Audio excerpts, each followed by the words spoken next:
All right, welcome back to Pace Immigration, talking once again with lawyer Andy Semichuk. Andy, we were talking about the 5 basic ways that someone can immigrate into Canada, and those 5 basic ways are? Okay, number 1, you can study your way in. Number 2, I like to say you can marry your way in, which is a shorthand way of saying you can be sponsored by a family member. Number 3, you can work your way in. Number 4, you can buy your way in, which is a shorthand way of saying that you can invest your way in. And number 5, you can claim refugee status. Okay, now when it comes to working your way in, I know we get questions all the time about how people can get, or someone writes in and says, how can I get a work permit? What are the basic ways that somebody can go about that process? Okay, for working, there are 2 streams. One stream is temporary, the other is permanent. Let's talk about temporary first. With respect to temporary, the best way would be under the NAFTA Free Trade Agreement if you're a professional.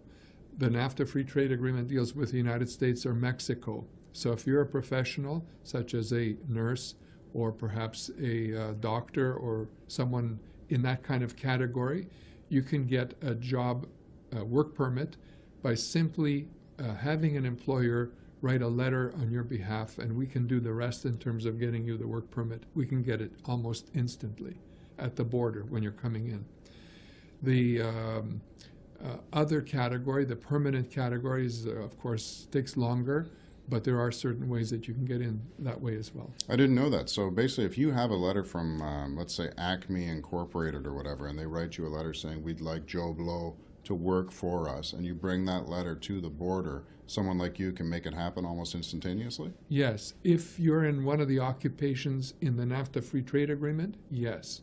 And even in some instances from overseas, you can be brought in very quickly as an intercorporate transferee in a large organization. Like, for example, if Microsoft is transferring you from Europe to Canada, that can be done very quickly, or from Canada to the United States very quickly. Those are examples of work permits that can be obtained very, very quickly. Now, that's for people that might have, like, that all-important job offer from someone, and that gets you fast-tracked into the country and gets you that work permit. What about the people that don't have that and are looking to get in on their skills alone? What recourse do they have? Okay, well, there are 2 things I would suggest. One thing is, take a look around, maybe on Craigslist, on Monster.com, and other sites like that. See if there's employers that might be interested in talking to you about offering a job to you. And otherwise, if you can't find anyone, you can always look at the skilled worker program. And there is a list of occupations, certain categories, registered nurse, for example, doctor, and others like that. There's 29 of them.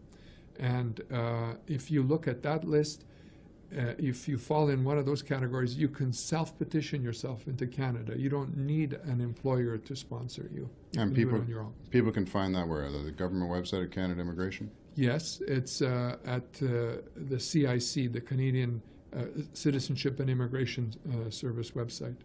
As far as like length of time, I know some people, they ask like how long does all this stuff take? And it can take a pretty long time. Besides the people that are fast tracking in because they've got a job offer from an employer, about how long does it take if you go into the skilled worker program? That depends on what country you're from, and there are some processing issues that vary from, let's say, Asia to North America, etc. But for example, from the United States coming up to Canada, it's about 2 years. And from Europe, it might be around that same period of time. From some other countries, it may be much longer. Okay. There's Andy Semichuk once again. You can reach him at paceimmigration.com. Drop him an email there, and we'll see you next time. Bye.